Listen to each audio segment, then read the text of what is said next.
I never thought I'd be standing in handcuffs on my own property, watching strangers carry furniture out of my barn, while the woman who orchestrated it all smiled at me from behind the police tape. But that's exactly where Linda Hartwell's obsession with my family ranch led us both. My name is Sarah, and for 3 generations, my family owned 47 acres of pristine countryside in what used to be the middle of nowhere. Rolling hills, a crystal-clear creek that wound through ancient oak trees, and a barn that had weathered more storms than I could count. It was paradise. It was home. And according to Linda, it was also the perfect venue for her daughter's wedding. The problem? She never asked. What started as passive-aggressive comments at HOA meetings turned into the most elaborate scheme of property theft I've ever witnessed. And by the time I realized what Linda was really planning, she'd already convinced half the neighborhood that I was the problem. You see, Linda didn't just want my ranch. She wanted to destroy everything my grandfather built, everything my father preserved, and everything I'd fought to protect. And she almost succeeded. But Linda made one crucial mistake. She underestimated just how far I'd go to save the only piece of my family's legacy I had left. Let me take you back to where this all began. 3 years ago, when Meadowbrook Estates started construction around our property. For 70 years, the ranch sat alone on County Road 47. My grandfather bought the land in 1953 with money he'd saved from working double shifts at the steel mill. 47 acres of untouched countryside, where he raised cattle, grew corn, and built the kind of life that exists now only in old photographs. My father inherited it in 1981 and spent the next 4 decades maintaining every fence post, every building, every inch of pasture with the devotion of a man who understood what it meant to have something worth protecting. When he passed 2 years ago, the ranch became mine, along with the weight of continuing a legacy I wasn't sure I was strong enough to carry. That's when the developers arrived. Suddenly, our quiet country road was lined with identical beige houses, each one selling for more money than my grandfather made in 5 years. The Meadowbrook Estates Homeowners Association formed almost immediately, with Linda Hartwell appointing herself as president before most residents had even unpacked their moving boxes. Linda was everything you'd expect from someone who moves to the country and immediately starts complaining about the smell of hay. Perfectly styled blonde hair that never moved in the wind, manicured nails that had never touched soil, and a voice that could cut through steel when she wasn't getting her way. She drove a white BMW UUV that she kept spotless despite living on a dirt road, and she had opinions about everything, especially about properties that didn't fit her vision of suburban perfection. The first time I met Linda was at a mandatory HOA meeting in the community center they'd built at the entrance to the subdivision. I say mandatory because Linda made it clear that even though my ranch predated their development by 7 decades, I was somehow still subject to their authority.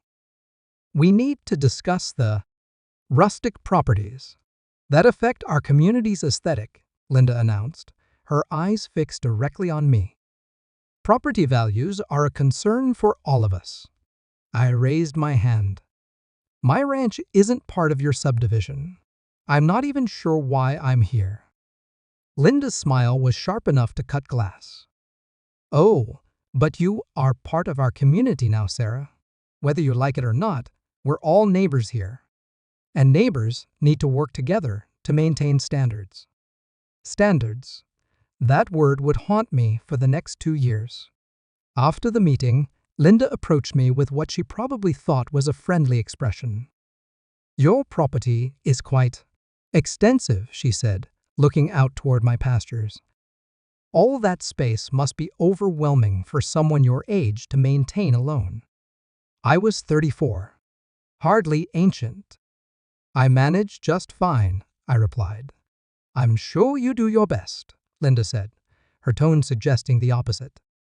But if you ever decide that maintaining such a large property is too much responsibility, I'd be happy to discuss options with you. I have connections in real estate. I should have recognized the threat for what it was. Instead, I just thanked her for her concern and drove home, thinking that would be the end of it. Linda had other plans. The complaints started small. A phone call about my rooster being too loud. A formal letter about the unsightly hay bales in my field. A citation for having too many vehicles on my property. Apparently, my grandfather's restored 1967 Chevy truck, which hadn't run in 15 years, was somehow lowering property values for people who lived half a mile away. I ignored most of it. The ranch was legally mine, free and clear, and Linda's HOA had no actual authority over my property, or so I thought. The escalation began 6 months later, when Linda's daughter Jessica announced her engagement. Suddenly, every conversation with Linda circled back to weddings, venues, and the challenges of finding the perfect location for a spring ceremony.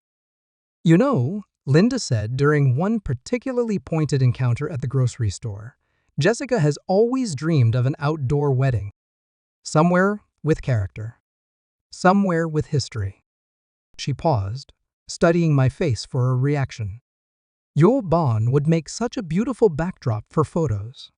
I laughed, thinking she was making conversation. It's a working barn, Linda. Not exactly wedding material. Her smile faltered for just a moment. Everything can be improved with the right vision, Sarah, and the right motivation. I should have paid more attention to that word motivation. Because Linda was about to teach me exactly how far motivation could take someone who had decided that what belonged to me should belong to her instead. The harassment escalated in ways I never could have anticipated. It started with the inspections. Suddenly, every county department had concerns about my property. The fire marshal needed to inspect my barn for safety violations. The health department wanted to test my well water. The zoning office required documentation proving my property was grandfathered in for agricultural use. Each inspection came with a bill. Each bill came with a deadline. And each deadline came with threats of lions if I didn't comply immediately. This is harassment, I told the county clerk after the 4th inspection in 2 months. Someone is filing false complaints. The clerk, a tired-looking woman named Marie, who'd worked there longer than I'd been alive, leaned across the counter. Honey, I've seen this before.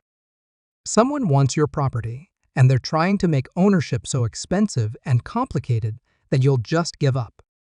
Can you tell me who's filing these complaints? Marie glanced around, then lowered her voice. Officially? No. Unofficially? They're all coming from the same address in Meadowbrook Estates. Linda wasn't just making my life difficult. She was trying to bankrupt me into submission. The next phase was more personal. My fence posts started disappearing. Not cut down or stolen, just gone, as if they'd never existed. Property markers vanished overnight. The gate to my main pasture was left open 3 times in 1 week, sending my cattle wandering onto the county road. I installed security cameras, but they mysteriously malfunctioned whenever incidents occurred. I filed police reports, but with no witnesses and no evidence, there was nothing law enforcement could do. Maybe you should consider Linda's offer, my neighbor Tom suggested one evening as we watched my cattle return from another unauthorized adventure. Tom was one of the few original residents left on County Road 47, a retired mechanic who'd watched the area change with the weary resignation of someone who'd seen progress destroy more things than it improved. What offer? I asked. Tom looked surprised. You mean she hasn't made one yet? Linda's been telling everyone she's trying to buy your place. Says you're being unreasonable about the price. I felt something cold settle in my stomach. Linda has never made me an offer. We've never even discussed selling. Tom's expression grew serious. Sarah, She's been showing people blueprints, plans for developing your land. She told the Hendersons she already had a verbal agreement with you. That night, I couldn't sleep. I walked through the house my grandfather built, touching surfaces he'd sanded by hand, looking at family photos that chronicled 3 generations of life on this land. The idea that Linda was already making plans for my property, already treating it as hers, made me feel sick. But Linda was just getting started. The next morning, I woke up to find surveyor's stakes dotting my front pasture. Bright orange flags marked a perfect grid pattern across 20 acres of my best grazing land. I called the surveying company immediately. "There's been a mistake," I told them. "No one hired you to survey my property." "Ma'am, we have a work order from the property owner," the dispatcher replied. "Linda Hartwell hired us to survey the parcel for subdivision development. Linda Hartwell doesn't own this property." "I do." There was a pause. "Ma'am, I'm looking at the paperwork right now." Mrs. Hartwell provided documentation showing she has legal authority to proceed with the survey. Documentation. What documentation could Linda possibly have? I drove straight to the county courthouse to check the property records. What I found made my hands shake. Someone had filed a lien against my property for unpaid HOA fees and community maintenance assessments. The lien was for $47,000, exactly $1,000 per acre I owned. And according to the filing, if the lien wasn't satisfied within 30 days, the property would be subject to foreclosure. The kicker? The lien had been filed 3 months ago, and I'd never received any notification. I demanded to see all the documentation. Buried in the paperwork was a property assessment that described my ranch as vacant land within the Meadowbrook Estates community boundaries, despite the fact that my deed clearly predated their development by 70 years.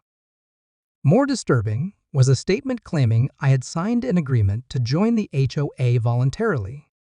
The signature looked like mine, but I had never signed any such document. "This is fraud," I told the clerk. "I never agreed to join their HOA, and I certainly never signed this document." The clerk examined the paperwork with the thoroughness of someone who'd seen every kind of property dispute imaginable. "You'll need to file a formal dispute," she said finally, "but that could take months to resolve. And in the meantime, the lien stands." Months I didn't have. According to the filing, I had less than 2 weeks before the property could be foreclosed upon. I drove home in a daze, trying to process how Linda had managed to manipulate the system so completely. As I turned into my driveway, I saw her white BMW parked in front of my barn. Linda was standing in my pasture with 2 other women I didn't recognize, gesturing expansively toward my property as if she were giving a tour. "The ceremony will be perfect here," Linda was saying as I approached. "Just imagine chairs arranged in rows facing the creek, the old barn decorated with lights and flowers. It'll be like something out of a magazine." "Excuse me," I interrupted. "You're on my property." Linda turned with that same sharp smile I'd come to know so well. "Sarah, perfect timing. I'd like you to meet Jessica's wedding planner and photographer. We're just doing a preliminary site visit." "Site visit for what?" "Jessica's wedding, of course. The ceremony is in 6 weeks." I stared at her. "Linda, you cannot have a wedding on my property. I never gave you permission." Linda's expression didn't change, but something cold flickered in her eyes. "Oh, but you did, dear. When you signed the community agreement, all community members have access to shared recreational spaces. This is not a shared recreational space. This is my private property." "Well," Linda said, her voice taking on a tone of mock concern, "that's going to be a problem. We've already sent out invitations. The caterer has been booked. The photographer has blocked out the entire day." She paused, letting the implications sink in. It would be such a shame if all those plans had to be canceled because of a simple misunderstanding about property ownership. The wedding planner and photographer looked uncomfortable, clearly sensing the tension they'd walked into. But Linda seemed energized by the confrontation, as if she'd been looking forward to this moment. "I think you should leave," I said quietly. "Of course," Linda replied. "We have everything we need for now. The venue is perfect." I already knew the answer. Linda Hartwell. Around noon, Tom stopped by with news from town. The Hartwell wedding got moved to the community center, he reported, settling into the chair beside me. "Heard it was quite the scramble. Half the vendors couldn't make the switch on short notice." I felt a moment of genuine sympathy for Jessica, who'd been caught in the middle of her mother's scheme. "I hope it worked out for her." "From what I heard, it was actually better," Tom said. "Smaller, more intimate. The kind of wedding a young couple should have, instead of the spectacle Linda was planning." That evening, I received an unexpected visitor. Marie, from the county clerk's office, drove up my driveway with a bottle of wine and a smile. "Thought you might want to celebrate," she said. "Word around the courthouse is that Linda Hartwell and her cousin are facing multiple felony charges. Forgery, fraud, filing false documents. The district attorney is calling it one of the most brazen property theft schemes she's ever prosecuted." We sat on my porch as the sun set over the pastures, and Marie told me about the other property owners who'd been victimized by Linda's scheme. "They're all getting their liens dismissed," she said. "And there's talk of a civil lawsuit against Linda and Jonathan for damages. You might be able to recover some of the money you spent fighting this." But as satisfying as it was to know that Linda would face consequences for her actions, the real victory was simpler than that. My ranch was safe. The land my grandfather bought with steel mill wages, the fields my father tended for 40 years, the home where 3 generations of my family had built their lives, all of it would remain exactly as it should be. Over the following weeks, I heard occasional updates about Linda's situation. The criminal charges were proceeding. The Meadowbrook Estates HOA had elected a new president. Several families had moved away from the subdivision, apparently uncomfortable with the negative attention Linda's scheme had brought to their community. But the most satisfying news came 3 months later, when Tom told me that Linda's house was for sale. "Moving to Florida," he said. "Apparently, she can't stand the whispers every time she goes to the grocery store." I never saw Linda again after that day in the courthouse. But sometimes, when I'm working in my garden or fixing fence posts, I think about the conversation we might have had if she'd approached me honestly from the beginning. If Linda had simply asked to rent my barn for Jessica's wedding, I probably would have said yes. If she'd offered to buy my property at a fair price, I might have considered it. If she'd treated me like a neighbor instead of an obstacle to be removed, we could have found a solution that worked for everyone. Instead, Linda chose deception, manipulation, and outright theft. She chose to see my family's legacy as nothing more than an inconvenience to her plans. And in the end, her greed cost her everything while gaining her nothing. Would you have handled things differently? Would you have trusted someone like Linda when she first showed interest in your property? Let me know in the comments. I'm curious whether others would have seen through her scheme earlier than I did. These days, my ranch is quieter than ever. The cattle graze peacefully in pastures that will never be subdivided. The barn that Linda coveted stands exactly as my grandfather built it, weathered and strong and completely mine.